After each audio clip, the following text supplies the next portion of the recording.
হযরতে ঈসা আলাইহিস সালামের দোয়া আল্লাহর দরবারে কবুল হয়েছে। ঈসা আলাইহিস সালাম দুনিয়াবি 40 বছর বয়স, নবুয়তের দায়িত্ব পালন করার পরে আল্লাহ ঈসা আলাইহিস সালামকে চতুর্থ আসমানে উঠাই নিয়েছেন। এখনো চতুর্থ আসমানে আছে, আমার নবীর উম্মত হওয়ার জন্য দুনিয়াতে তশরিফ আনবেন। আল্লাহু আকবার।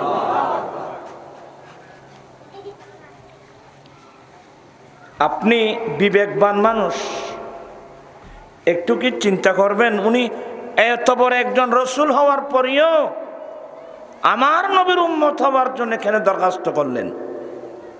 তাহলে বুঝতে আর বাকি নেই, এই নবীর উম্মত হওয়ার চেয়ে বড় আনন্দ আমাদের জন্য আর হতে পারে না। এই কারণেই আমরা পালন করে থাকি ঈদে মিলাদুন নবী। সবাই বলুন সাল্লাল্লাহু আলাইহি ওয়াসাল্লাম। আমাদের অনেক হুজুর আছে, এগুলোকে বেদাত টেদাত কি বলে না, আসলে বুঝে না যে সবার নলেজ তো এক সমান না। আমার আলা হযরত কি বলছেন জানেন? এরা তো একদিন করলেও বেদাত বলে। আমার আলা হযরত বলেন, আলা হযরত মুজাদ্দিদে দ্বীন মিল্লাত ইমাম মুহাম্মদ রাজা ফাজলে বারলভী বলেন, একদিন নয়, দুদিন নয়, 3 দিন নয়, 1 সপ্তাহ, 2 সপ্তাহ নয়, 1 মাস নয়, 1 বছর নয়, আমি আহমদ রাজা কিয়ামত পর্যন্ত প্রিয় নবীর ফেলাদতের আনন্দ আমি উৎসব করতে থাকব। তো কিছু আলেম আছে, এরা তো একদিন বললো, একদিন করলো কি বলে, বেদাত বলে। আর ইনি বলছেন যে আমি কিয়ামত পর্যন্ত। তাহলে বুঝার মধ্যে কি আছে বাবা? বেশ কম আছে, বুঝার বেশ কম। এগুলো একটু গবেষণা করলে দেখবেন যে মানুষের জীবনে অনেক আনন্দ আছে, কিন্তু আনন্দটা কিন্তু কিছুক্ষণের জন্য। আপনার ঘরে ছেলে হলো, আনন্দে আত্মহারা, কয়দিন? নয় 1 সপ্তাহ, নয় 1 মাস। আপনার নাতি হলো, আপনার মেয়ের ঘরে নাতি হলো, আনন্দ এই কয়েকদিন, বেশি থাকবে না, কয়েকদিন। দুবাই শহরের বিচে আসলো, আনন্দ কয়েকদিন। ছেলে মেয়েরা পরীক্ষায় পাস করছে, আনন্দ কতক্ষণ?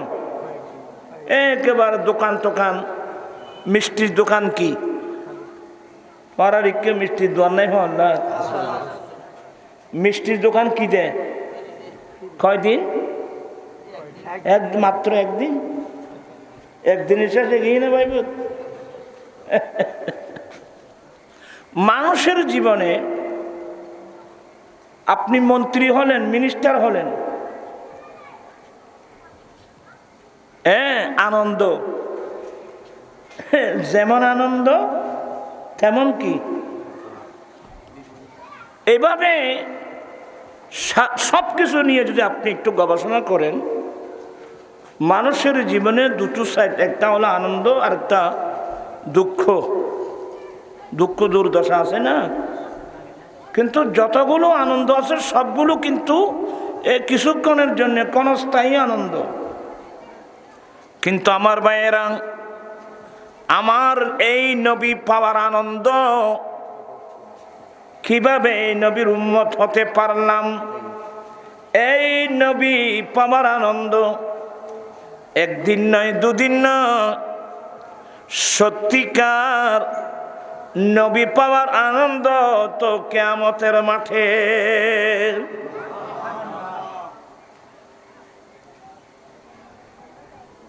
এত বড় কেন আনন্দ? আমার ভাইরা, এগুলো বুঝতে আপনাকে কোরআন সুন্নাহর জ্ঞান অর্জন করতে হবে। মানুষ আনন্দিত হয় কখন? যখন মানুষ আপনার অধিকার ফিরে পায়। মানুষ যখন আপনার অধিকার ফিরে পায়, তখন মানুষের মধ্যে আনন্দের কোনো কি নেই। সে মানে আমি আমার অধিকার পেয়ে গেলাম।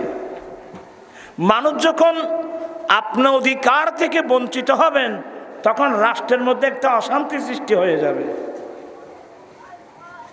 আমি কি আপনাদেরকে কথাগুলো বুঝাতে বললাম?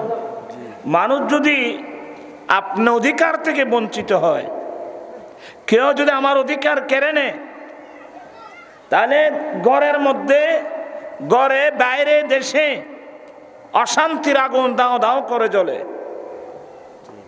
অধিকারের জন্যে। আমার ভাইরা, পৃথিবীর মানুষ অধিকার বঞ্চিত ছিল।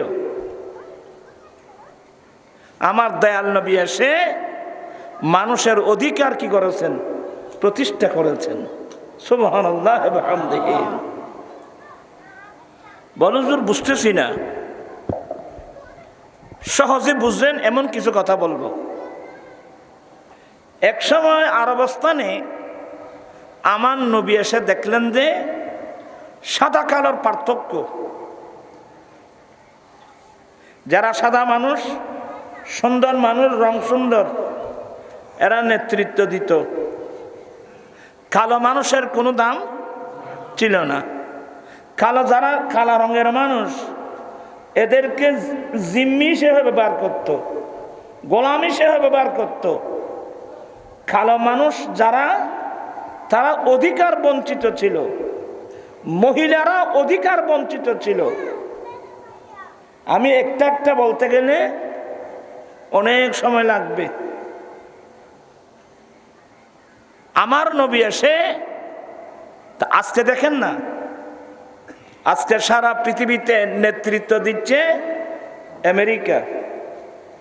কিন্তু সে আমেরিকা নিজেকে সবচেয়ে বড় সভ্য জাতি দাবি করে। ওরা নিজেদেরকে সবচেয়ে বেশি সভ্য জাতি দাবি করে ওরা নিজেদেরকে। কিন্তু যে আমেরিকা নিজেদেরকে সভ্য জাতি দাবি করছে, সেই রাষ্ট্রের মধ্যে এখনো শ্বেতাঙ্গের এবং কৃষ্ণাঙ্গের লড়াই। আপনারা কি আমার কথাগুলো বুঝতেছেন? সে রাষ্ট্রের মধ্যে এখনো সাদা কালোর পার্থক্য আছে না? আর শ্বেতাঙ্গ আর কৃষ্ণাঙ্গের লড়াই। যারা সাদা মানুষ, তাদের জন্য রাষ্ট্রীয়ভাবে চাকরির কোটা অনেক বেশি হতে হবে। যারা কালো মানুষ, তাদের চাকরির কোটা একেবারে কি এই মানুষ যাবে না মাথাতে গলি। আজ বেশি ঠান্ডা বেশি নেন না, আজ দিলে ঠান্ডা নলার আয় না শিক্ষা মিক্ষা ওনার তো একটু ভালো, আল্লাহর মতো ভালো আসুন। আর একখানা হরাল দিলি তো বুঝুন না, কথা বুঝতে লাগবেন। আমার ভাইয়েরা, আমার দয়াল নবী, এটার নাম মানবতা। আকৃতিতে মানুষ হলে হবে না, মানবতা কই? ইনসান তো হ্যাঁ, ইনসানিয়ত কাহা? মানুষ তো আমরা, মানবতা কই? বিশ্ববাসীকে মানবতা শিক্ষা দিয়েছেন নবী মুহাম্মদুর রাসূলুল্লাহ সাল্লাল্লাহু আলাইহি ওয়াসাল্লাম। আচ্ছা, সব কথা যাতে বাইরে কিছু কথা হইতে নি চাইনি, আমার মুখে মুখে পড়বেন। ক্বালা রাসূলুল্লাহ সাল্লাল্লাহু আলাইহি ওয়াসাল্লাম লা ফাদিলাতাল আরাবি আলাল আজামি ওয়ালাল আজামি আলাল আরাবি ওয়ালাল আহমার আলাল আসওয়াদ ওয়ালাল আসওয়াদ আলাল আহমার ইল্লা বিতাকওয়াল্লাহি আযজা ওয়া জাল্লা। কষ্টন না ইকিনে ভিন্ন সাইডে কথাবার্তা বই। আল্লাহর নবী বলেন, হে আমার উম্মত, অনারবীদের উপর আরবি মানুষের কোনো মর্যাদা নাই। অনারবীদের উপর আরবিদের কোনো মর্যাদা নাই। কালো মানুষের উপর সাদা মানুষের কোনো মর্যাদা নাই। অনারবীদের উপর আরবি মানুষের কোনো মর্যাদা নাই। আরবিদের উপর অনারবিদের কোনো মর্যাদা নাই। কালো মানুষের উপর সাদা মানুষের কোনো মর্যাদা নাই।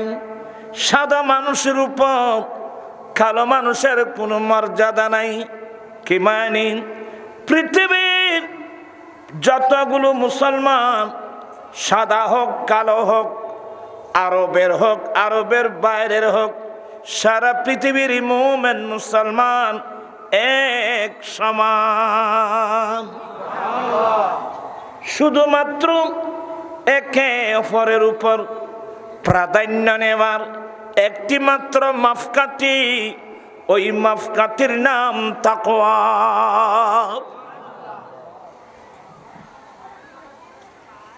আসলে অনেক লম্বা আলোচনা এসে যায়। আর অবস্থানে অবস্থা ছিল, সাদা কালোর পার্থক্য। কালো মানুষকে বেশি ঘৃণা করত। এখনো অনেক মানুষ আছে কালো মানুষকে কি করে? এই যে আফ্রিকার মানুষ দেখেন, আফ্রিকার মানুষ শুধু কালো না, দেখতে তো অনেক তো সুন্দর লাগে না। এই যে ক্যামেরুনের মানুষ, বিভিন্ন আফ্রিকার যে কালো মানুষগুলো, কিন্তু বুঝতে হবে এই সাদা রংটাও আল্লাহ দিয়েছেন, কালো রঙও কিন্তু আল্লাহ দিয়েছেন। এখানে আপনার অহংকার করার কি আছে? এটা আপনি দিয়েছেন, এই রংটা সুন্দর। তাহলে আর দেশের মুরব্বী হলো কেউ তো হয় না, আনোয়ার রাজ্য হয় অতি সুন্দরীর নেক নাই, তোমার নাই। মানুষের শরীরের চামড়া একটু সুন্দর হলে দুঃখ হলে অনেক কিছু মনে করে। মা বোন আপনারা যে যেখানে আছেন আমার কথাগুলো শুনবেন। আপনি কি কোনোদিন চিন্তা করেছেন এই সুন্দর রংটা আপনাকে কে দিয়েছে? কোনোদিন তো আয়নার মধ্যে চেহারা দেখে দোয়াটা তো পড়েন নাই,